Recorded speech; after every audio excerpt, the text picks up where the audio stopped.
আসসালামু আলাইকুম বন্ধুরা, কেমন আছেন সবাই? আমি আপনাদের দোয়া আলহামদুলিল্লাহ অনেক ভালো আছি। আর বরাবরের মতো আজকে একটা রান্নার রেসিপি নিয়ে আসলাম। আমি আজকে রান্না করব মুরগির গোশত।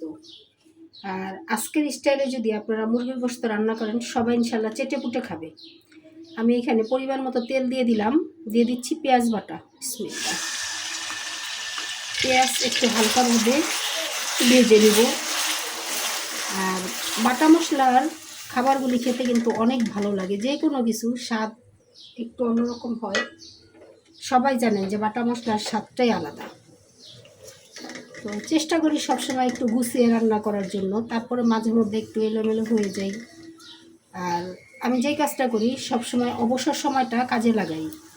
অবসর সময় একটু বাটাবাটি কুটাকুটি করে রাখি, যার জন্য রান্নাটা খুব বেশি প্যারা হয় না। একটু আদা রসুন বাটা। বিসমিল্লাহ। পেঁয়াজের সাথে একসাথে ভেজে নিব। আর আদা রসুনের পেঁয়াজের সাথে ভাজলে কি হয়, যে কাঁচা একটা স্মেল থাকে, ওটা থাকে না। আর এই পেঁয়াজের তরকারিটা খেতেও একটু ভালো লাগে। আর কাঁচা যে আদা রসুনের গন্ধ, সেই খাবারটা খেতেও যেন কেমন একটা, আমার কাছে ভালো লাগে না। এখন সবার কাছে কেমন লাগে তা তো আর আমি জানি না।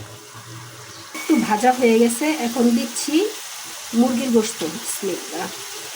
এই পেঁয়াজ রসুন আদা এর সাথে মুরগির গোশতটা খুব সুন্দরভাবে ভাজা হয়ে যাবে।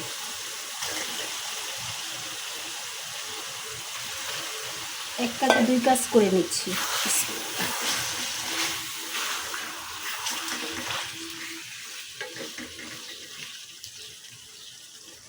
পেঁয়াজের সাথে গোশত ভাজা হয়ে গেছে। আমি শুধু মরিচ বাদে সব মশলাগুলো এখন একে একে দিয়ে দিব।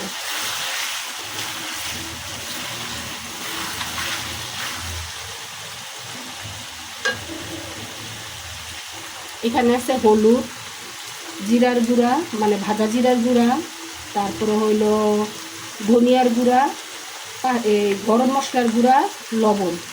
বিসমিল্লাহ। আর একটু ভেজে নিব, যতক্ষণ ভাজা সম্ভব হয় ততক্ষণ আমি ভেজে নিব।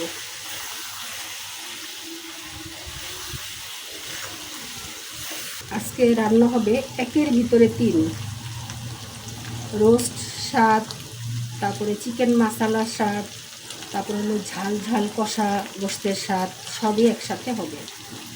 আমি এখানে 2 চামচ গুঁড়ামরিচ দিয়ে দিলাম।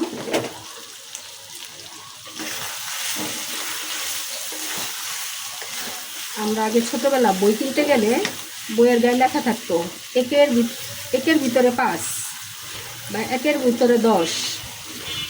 তেমন আমার আজকে একের ভিতরে 3। এখন দিচ্ছি বাদাম আর নারকেল একসাথে করে বেটে নিয়েছি, নারকেল বাটা।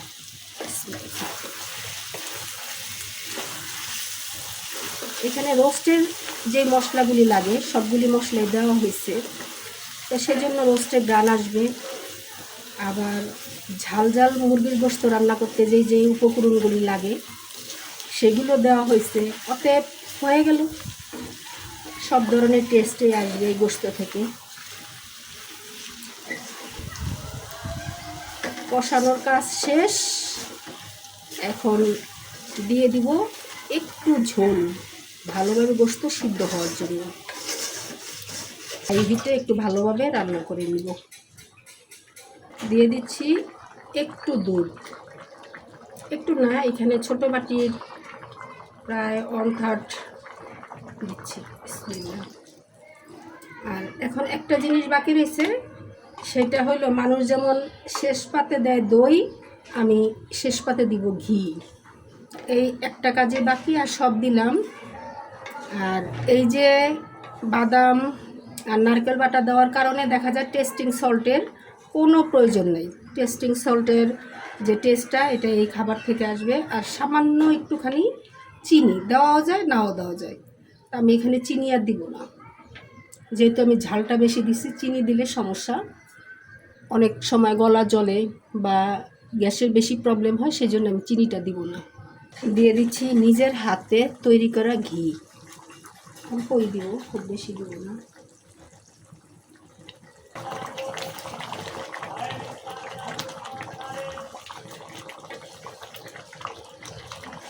আমার কাজ এখানেই শেষ করলাম, যেহেতু নিচে লেগে লেগে যাচ্ছে আর রান্না করব না।